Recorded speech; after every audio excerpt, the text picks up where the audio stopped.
This week on Motorway, ton up, 101 reasons to lose your licence. Rumbled, the drivers who crossed the line. What front wheels are right over the vibe line again. And the day everybody was dreading.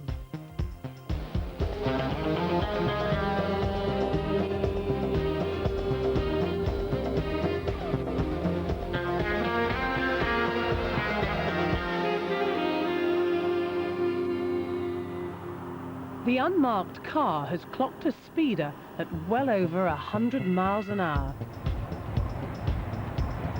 We've got a speed check commence now from the overbridge on this flying Ford. So it's 3 vehicles in front of us now. There's a little bit of traffic, so we'll just check in as far as the bridge to get some indication of what sort of speed he's doing. 96 we got there for just over half a mile, and his average has now come down due to the volume of traffic in front. We've got roadworks coming up now and the third lane's closed, so we're going to have to... He's still out there, he's right on the cones before he gets in. I mean, I've gone in 200 metres, which is relatively late, but he was right on the cones then when he came across with the foot brake on, I could see. This chap's driving in an aggressive style. No doubt Dad, the coach will see it.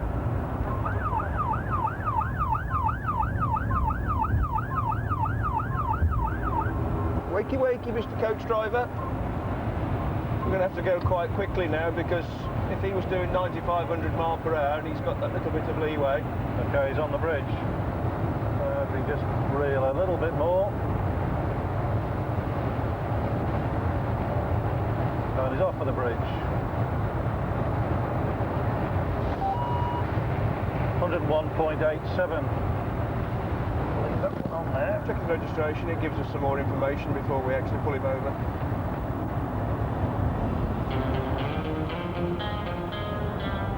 See the reaction.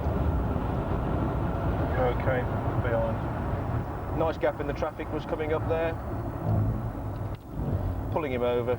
Several heads coming up. Not causing any problem to the vehicles behind. And we're at 1499. A lady, by the name of Alison. Alison, it turns out, has a secret, whereas Alan has anxieties of his own. Yeah, but that's frightening, you know, don't you? He's being called to a tanker that's lost a wheel. It's an amazingly close shave. Come all the way along it. He's lucky he's found his wheels. Well, looks like he's just getting them back on, is it? The tanker came grinding to a halt and needs protection from the passing traffic. For Alan, it's another casual saunter, inches from the inside lane.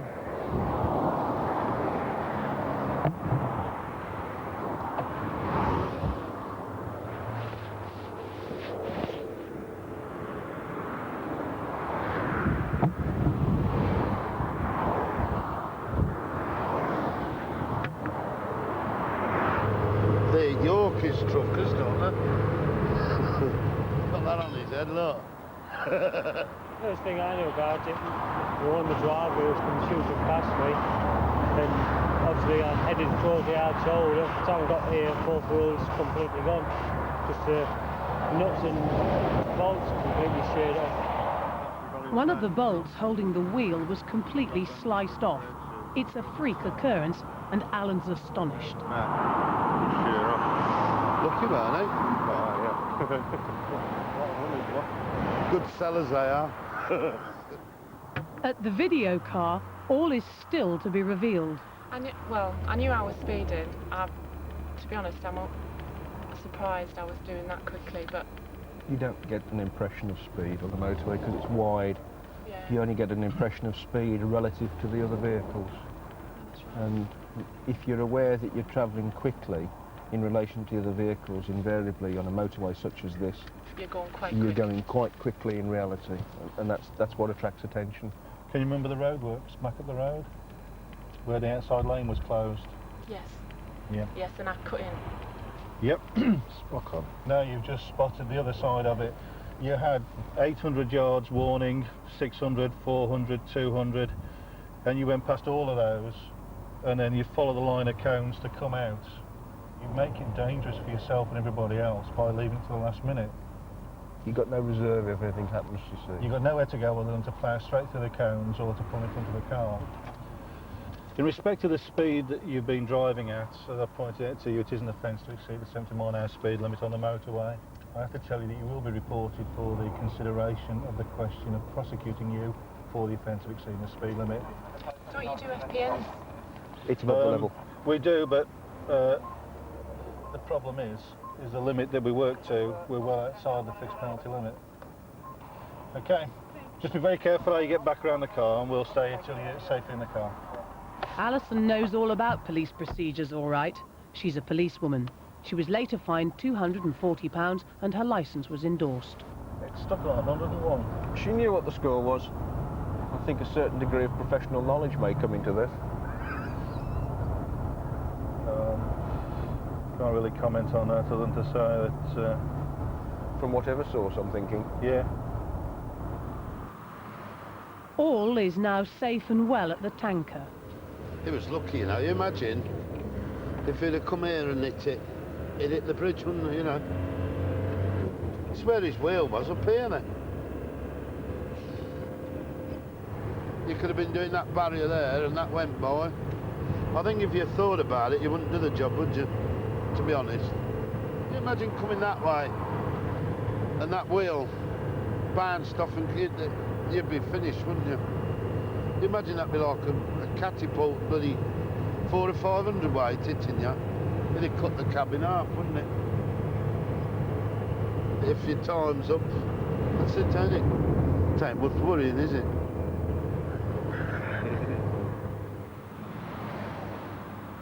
Mick and Roger in the unmarked car are tracking a lorry that keeps straying onto the hard shoulder.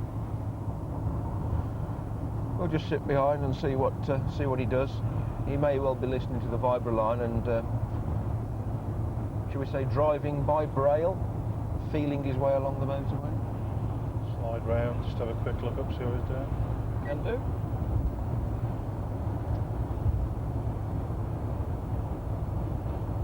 Whoosh. He was just rubbing the side of his head. I think he's a little bit tired.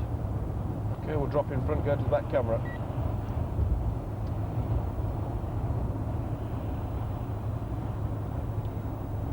Certainly got the front wheels over that time. And off again.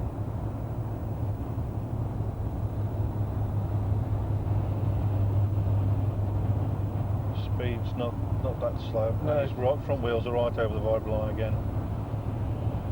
On the straight, we'll pull him.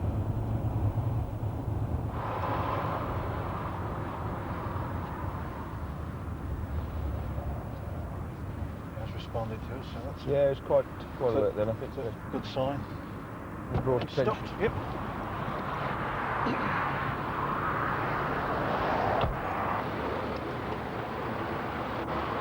Morning. Just climb up and have a quick word with you so that... You feeling all right in yourself? No, I'm not feeling very well actually. Not feeling very well? I'm going down to the next services and I'm going to... The front wheels are actually running along the hard shoulder, and as you saw back there, there's a van broken down, and the last thing we want you to do is to come running down here when there's somebody broken down. He knew straight away he's not feeling very well, and he's going to try and make it to the services, but as he doesn't know what it is, whether it's near infection, a cold or whatever, I've told him we'll go as far as the junction rather than trying to make the services. So, One thing that's interesting, he's really sharpened up his driving now. He's not drifting. His speed's steady, it's higher. We've woken him up. The Vibra line is the thick white line that we see between the hard shoulder and the running lanes. The latest version is essentially a ridged line, so that when tyres hit it, it makes a quite pronounced sound. It's like this.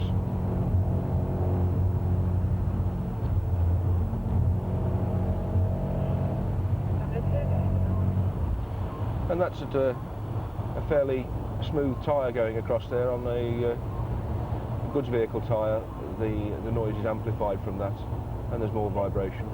It's effectively like having lots of cat's eyes about 6 inches apart. The lorry in front is going along the Vibra line as we speak. Got a breakdown coming up round the corner. I can see vehicles on the hard shoulder.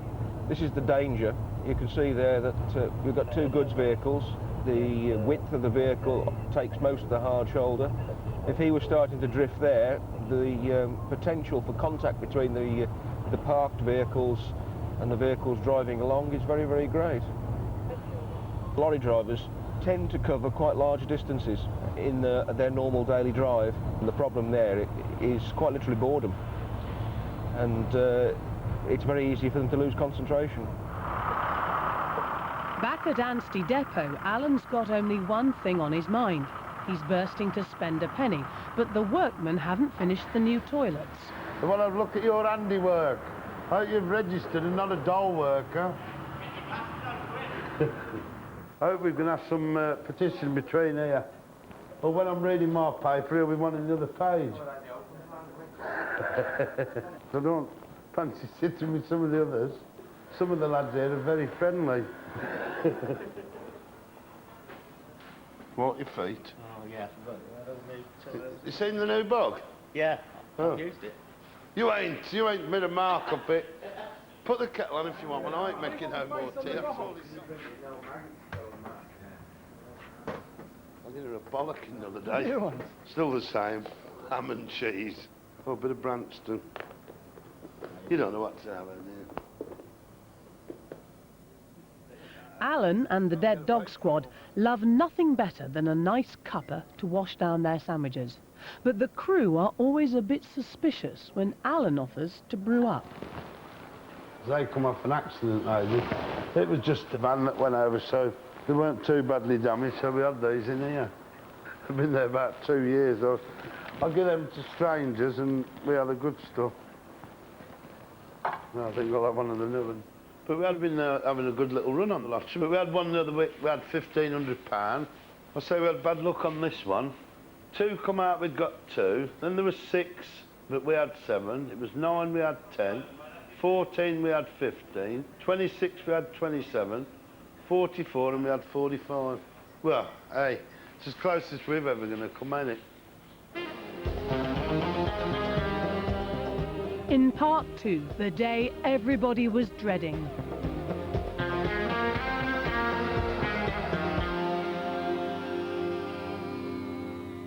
All officers dread. A truck has veered onto the hard shoulder, hitting an RAC patrolman.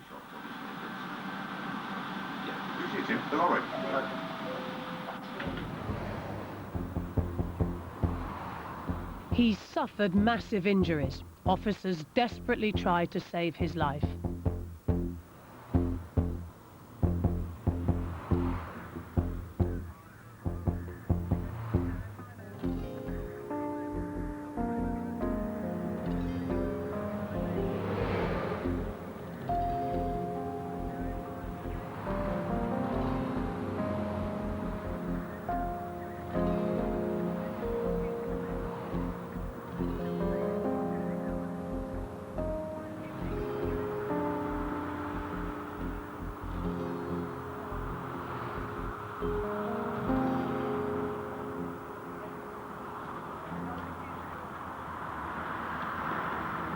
Despite all their efforts, the patrolman was pronounced dead on arrival at hospital.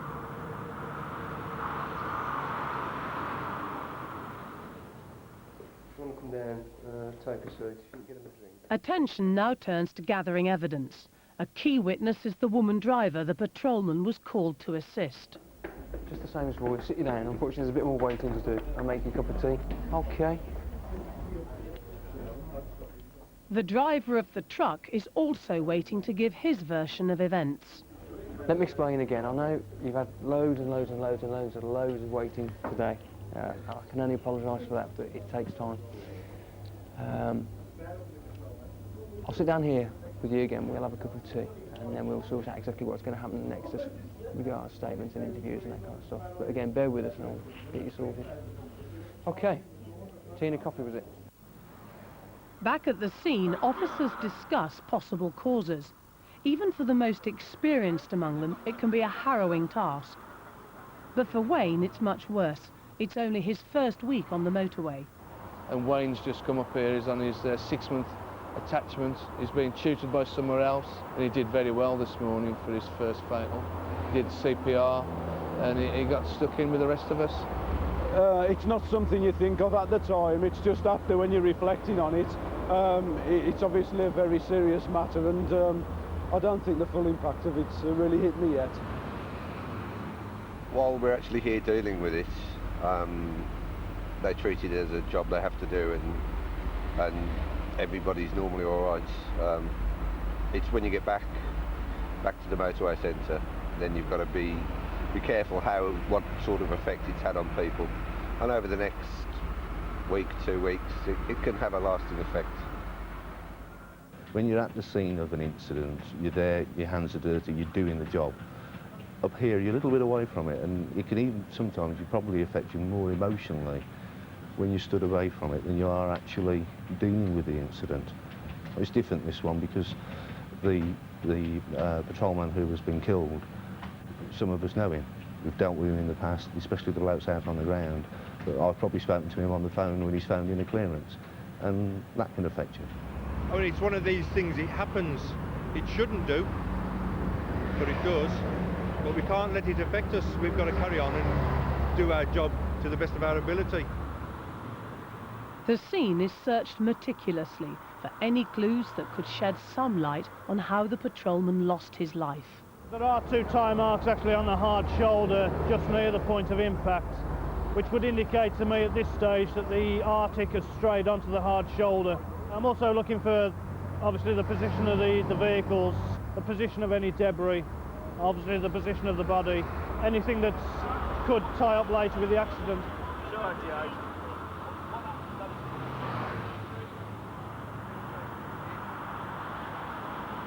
Officers need to interview the woman who was being helped by the RAC patrolman when he was struck. Her evidence is crucial, but reliving the tragedy is agonising. Pulled the bonnet, connected the little box where I presume jump starts the van, I don't know. And as he tried to get in the van with the box, all I heard was the bang.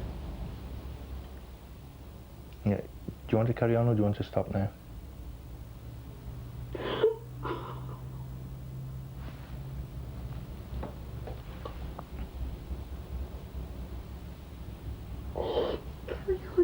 Are you sure? Because we can put this off to, you know, for a couple of days or whatever. Did he have any fun? I don't know. We are not the officers actually dealing with the accident.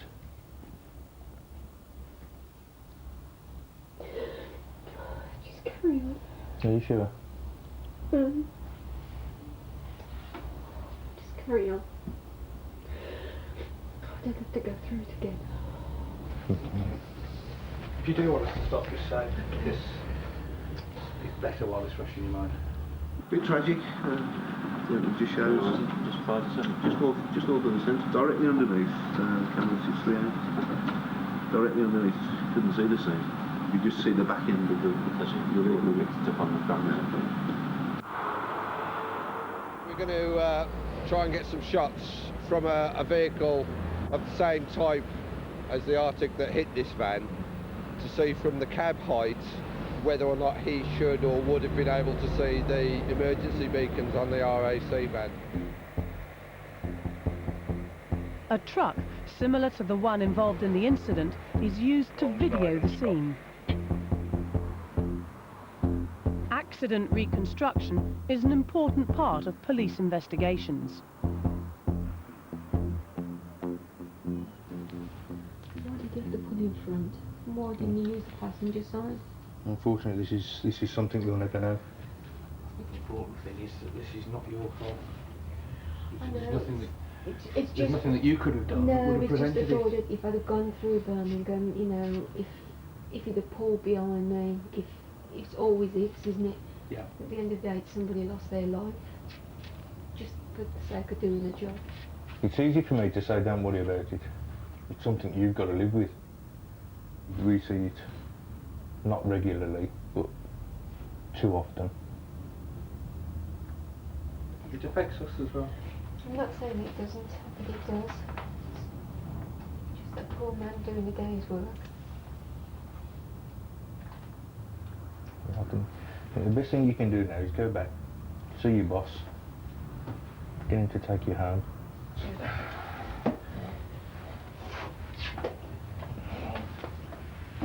And find out where your vehicle is. Sure it went to motor safety. One problem common to all motorway incidents is traffic.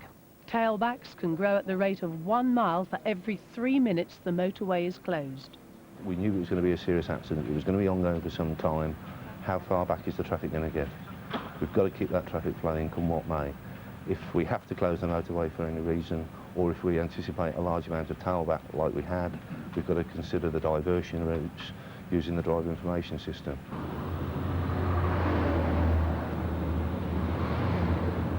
All mobile, please. Anybody involved in the fatal RTO this morning, please be at the centre for 13:30 hours for a debrief. You never really cope with it, you just have to accept it. We've just had a debrief where we've all discussed what's happened, if we could do it better perhaps, and just generally talk about it amongst ourselves. It's all part of the job, you do your best. I don't think it changes you, it just makes you more aware of how dangerous it actually is up on the strip. You wouldn't find me anywhere near my vehicle if I broke down on a hard shoulder. I would be miles away, they're like a magnet. But broken down vehicles attract other vehicles, I don't know why. And these people who stop and jump out the cars for no reason and jump out the car by the vibra line into the live lanes, it is just so dangerous. I mean, we have got sufficient grounds to arrest him on suspicion of death by dangerous driving. The inquest into the death of the RAC man returned a verdict of accidental death. The lorry driver is facing a charge of driving without due care and attention and awaits court proceedings.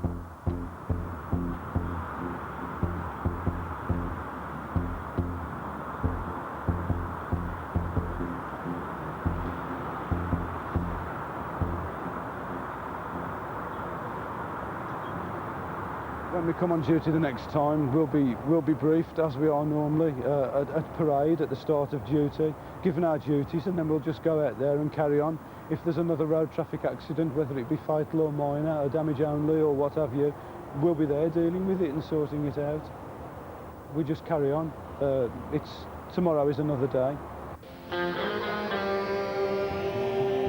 Next week on Motorway, stowaways, a lorry's shocking human cargo. All angles covered, the car with no chance to escape. And the whole story, Alan puts the boot in.